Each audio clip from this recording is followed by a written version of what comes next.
তুমি যদি টাকা না দিতে পারো তাইলে তোমার কাছ থেকে আমি একটু সুখ নিব, তুমি কি রাজি আছো? তো আমি তখন রেগে গিয়ে বললাম, এটা আপনি কেমন ধরনের কথা বলছেন? আপনি আমার কাছে টাকা পাবেন বলে এরকম একটা খারাপ মন্তব্য নিয়ে আপনি আমার বাড়িতে আসতে পারেন না। আসসালামু আলাইকুম,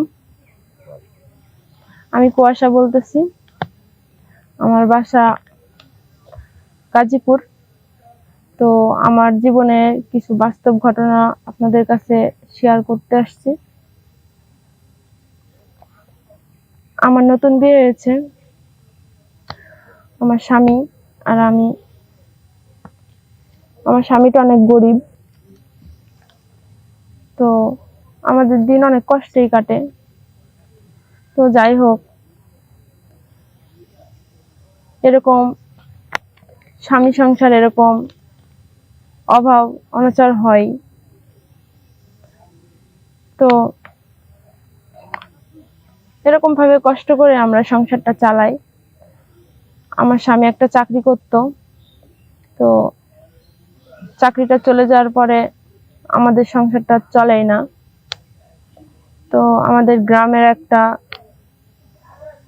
মাতব্বর আছে, ওনার কাছ থেকে কিছু টাকা ধার করে নিয়ে এসে আমরা চলি।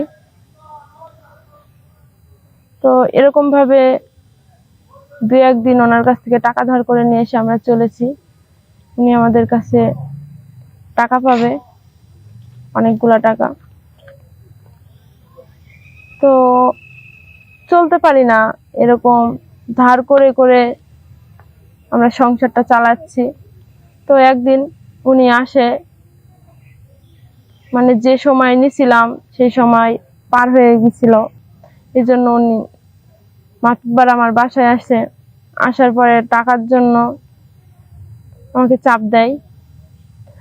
আমি ওনাকে বলছি যে আমাকে আর দু একদিন সময় দেন, আপনার টাকা আমি পরিশোধ করে দিব।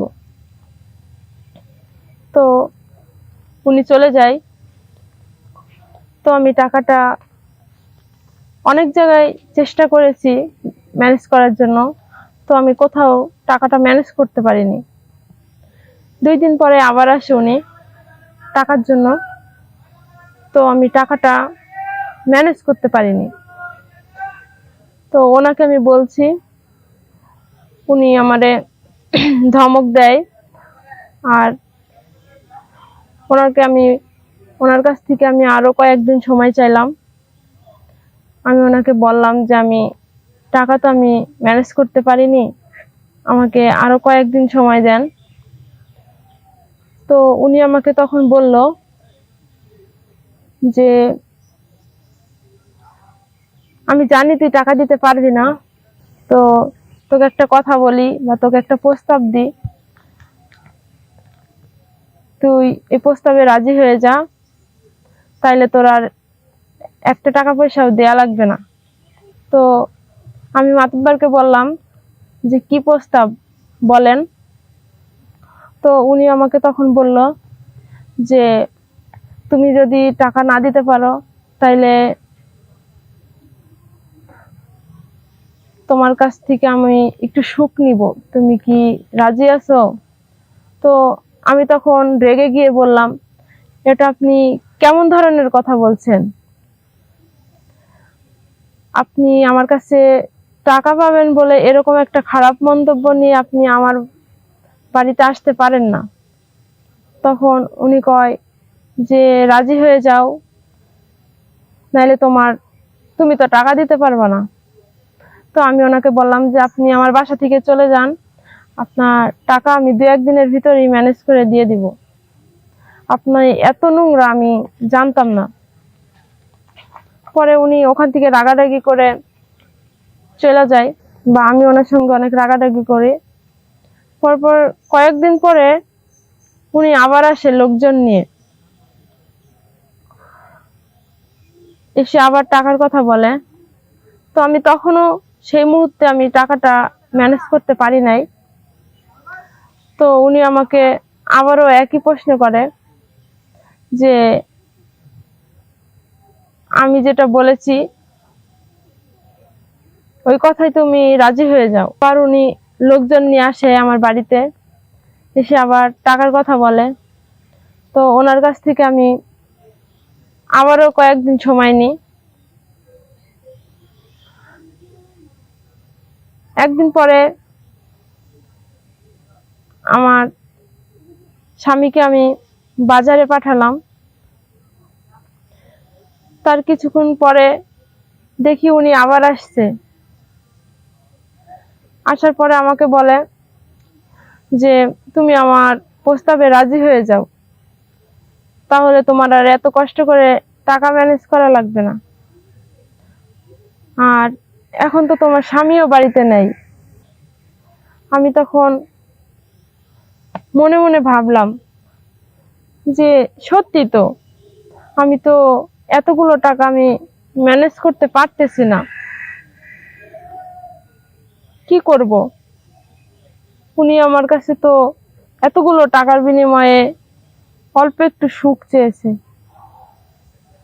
তো আমি তখন অনেক কিছু ভাবার পরে ওনার সাথে আমি বেশ কিছুক্ষণ সময় কাটাই, বা ওনাকে আমি সুখ দেওয়ার চেষ্টা করি।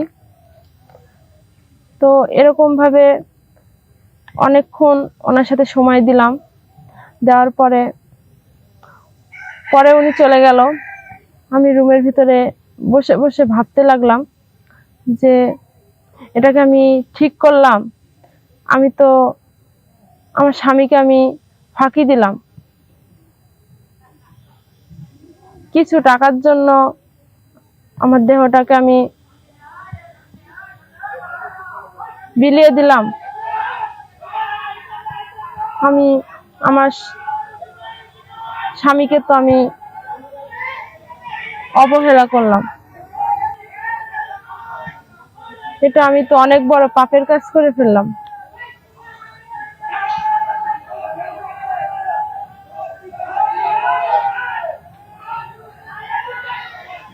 আমি তো অনেক বড় পাপের কাজ করে ফেললাম। আমি এখন কি করব? তো এরকম ভাবে আমার স্বামীকে ফাঁকি দেওয়া আমার ঠিক হলো না। ওনার সাথে আমি বেশ কিছুক্ষণ সময় কাটাই, বা ওনাকে আমি সুখ দেওয়ার চেষ্টা করি। তো এরকম ভাবে অনেকক্ষণ ওনার সাথে সময় দিলাম। দেওয়ার পরে পরে উনি চলে গেল। আমি রুমের ভিতরে বসে বসে ভাবতে লাগলাম যে এটাকে আমি ঠিক করলাম। আমি তো আমার স্বামীকে আমি ফাঁকি দিলাম কিছু টাকার জন্য। আমার দেহটাকে আমি বিলিয়ে দিলাম। আমি আমার স্বামীকে তো আমি অবহেলা করলাম। এটা আমি তো অনেক বড় পাপের কাজ করে ফেললাম।